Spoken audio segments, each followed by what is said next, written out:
Hello mga ka-homemakers! Gusto mo bang matutunan kung paano gumawa ng pabango, yung pwede mong inegosyo at para malaman mo rin kung magkano kikitain at magkano puhunan? Well, panoorin mo hanggang dulo ang video ito. Magsisimula tayo sa ating mga kakailanganin. Itong mga perfume oils at itong premix alcohol. Nandito na lahat ng iba pa nating mga kailangan katulad ng preservative at yung pampakapit sa pabango. Kailangan din natin ang ating mga bote na paglalagyan ng ating mga pabango. Bahala ka na pumili kung anong gusto mong klaseng bote. Kailangan din natin ng pagtitimplahan at sukatan at funnel, imbudo para pagsali natin sa mga bote. So magsimula na tayo. Unahin ko muna itong pinakapaborito sa lahat, itong Black Lacoste. Ito yung mabenta sa akin. Gagawa tayo ng 15% fragrance oil. Bali ito 30 ml. So ilagay ko na dito sa ating pagtitimplahan and then 170 ml na premix alcohol. Bali, ang kalalabasan nito ay 200 ml na pabango. Para sa 4 na bote na tig 50 ml. So 15% ang ang pabango nito. So, ganyan lang po, and then halo-haloing mabuti. So, ito lang yung ginamit kong panghalo kasi yung stir ko na babasagin ay nabasag po. Hindi pa ako nakabili uli. So, pagkatapos ay lalagyan natin ng colorant para maganda din tingnan, may kulay. So, bahala na kayo kung ano ang kulay na gusto nyo. So, dahil ito ay panlalaki, nilagyan ko konting color na blue. Yan, light na light lang.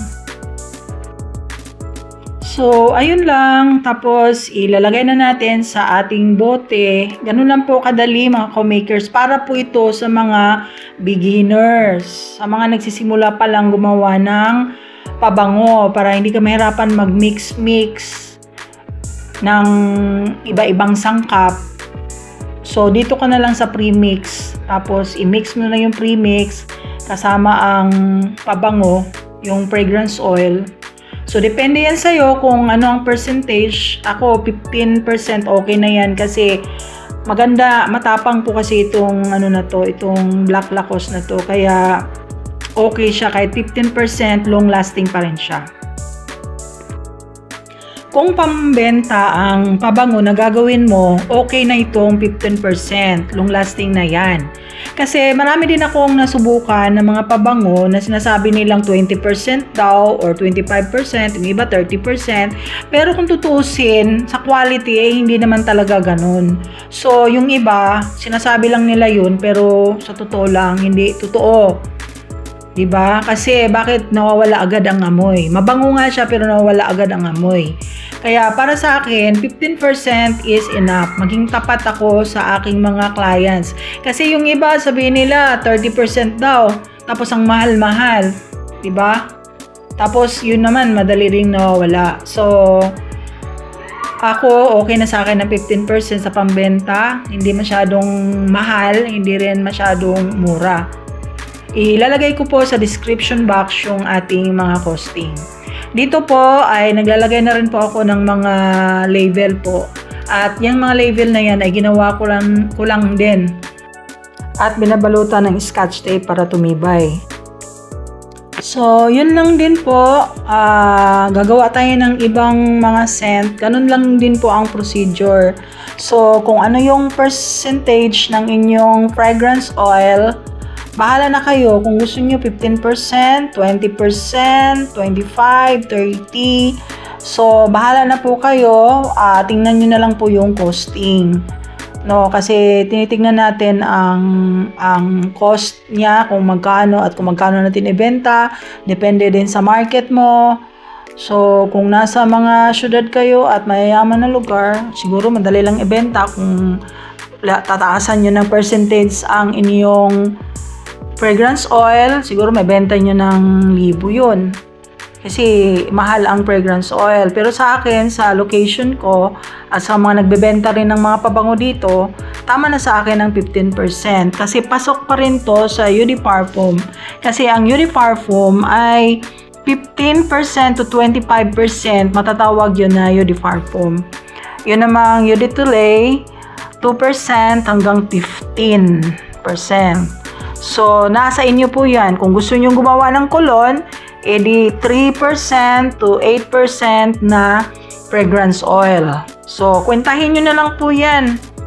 Madali lang po yan kwentahin. Kaya nga itong akin 15%.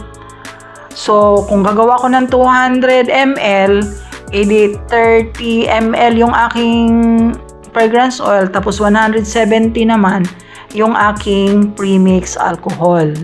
So, ito yung paraan ng pinakamadaling gawin. So, mga co-makers, yan, iba-iba po yung ginawa ko dito. So, sana nagustuhan nyo yung ating vlog ngayon at nakakuha kayo ng idea sa paggawa ng pabango sa mabilis na paraan. So, someday, kung may budget ako, ipapakita ko sa inyo yung paraan na medyo komplikado. Yung mag-percent ka o magmi-mix-mix ka ng iba-ibang klaseng sangkap ng pabango. Pero ito lang yung pinakamadali, kaya ito yung una kong i-share sa inyo. At ito na rin pong ginagawa kong paraan para hindi ako ma-hassle, hindi ako ma-stress sa paghalo-halo at menos din sa puhunan. Yan, so salamat mga co-makers sa inyo pong panunood. Shout out doon sa mga nagtatanong about sa pabango. God bless you po! Ito nga pala ay hindi mo pa pwedeng gamitin pagkatapos mong timplahin. Paabutin mo muna ng mga 3 days o kinabukasan bago mo maibenta. So, i-cure mo muna. So, yun lang po. Bye-bye!